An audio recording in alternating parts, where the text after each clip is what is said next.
Okay, thank you very much for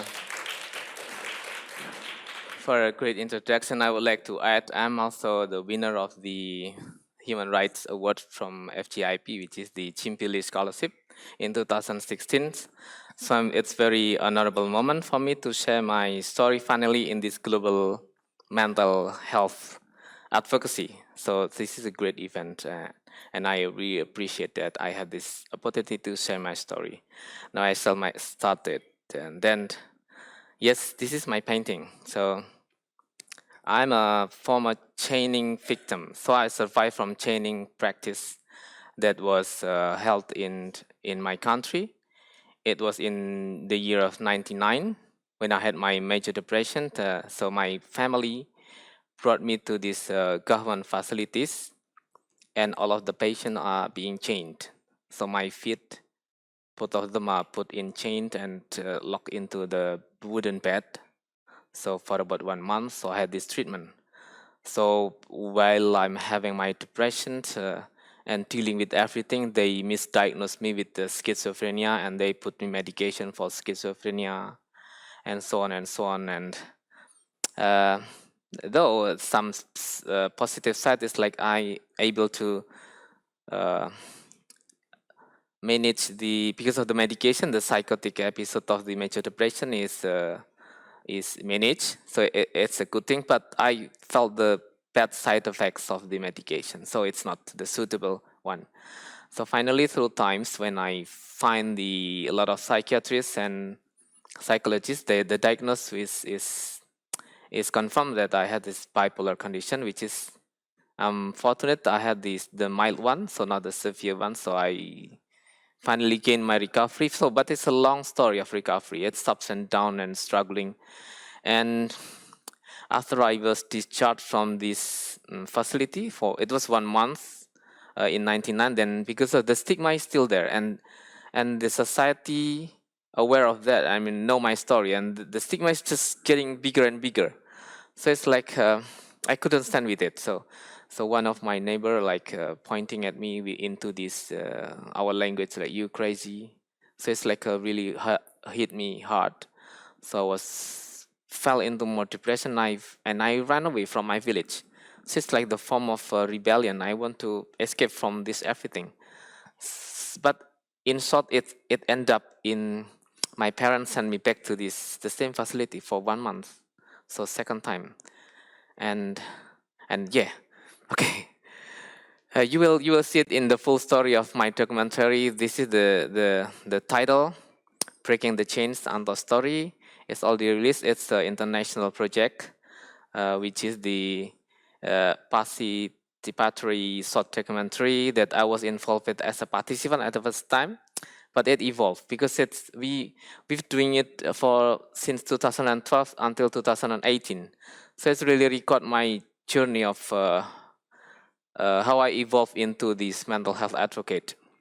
So it's about hope, because I show hope that the recovery does exist. So it's really, yeah. I'm sure you will have time to check this, please. And it is a project by a professor Erminia Colucci. She's now studying, teaching in Middlesex University, and we still have a good relationship until now. And she's aware that I'm promoting the movie, so it's like, yeah, this is the goal of the movie, so everyone could learn. So I usually use this as a material for teaching psychology students in many campus, like everywhere.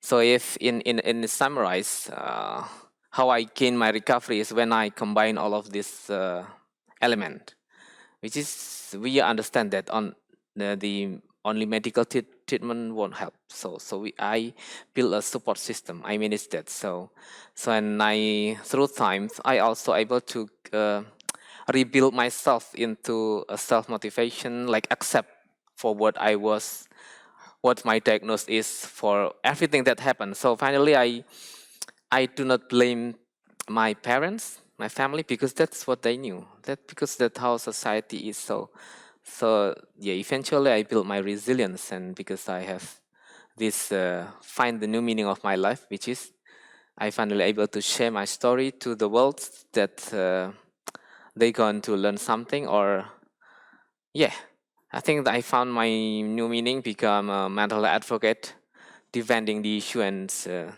sharing my experience. Then I talk in countless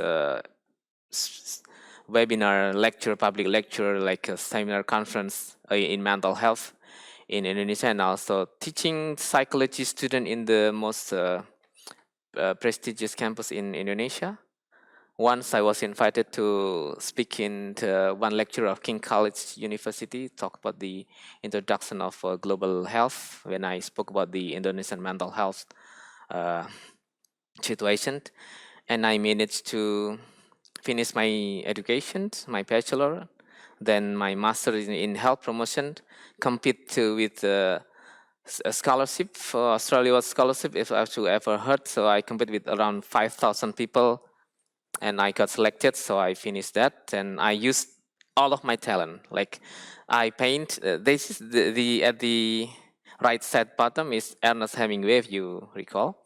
That's my pencil drawing, and some of my artwork become the cover books of mental health books, and at the bottom of under my picture is like the batik, you call it the artwork from Indonesia, and I designed that. I used that as a tool for advocacy. I sell my batik and I donate it to my NGO, because my NGO, the Indonesian Community Care for Schizophrenia, is the non-profit organization where government do not support on the budgets and everything. No, we survive by ourselves and only rely on some donation, but it doesn't matter.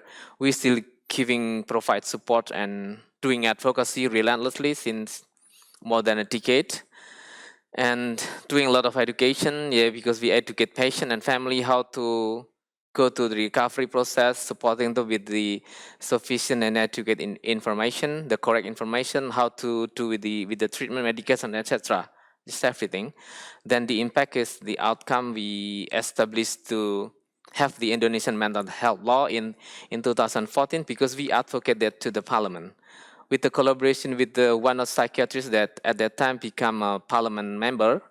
We collaborate to speak to the parliament that we need the Indonesian mental law that become the base of the all policy and regulations.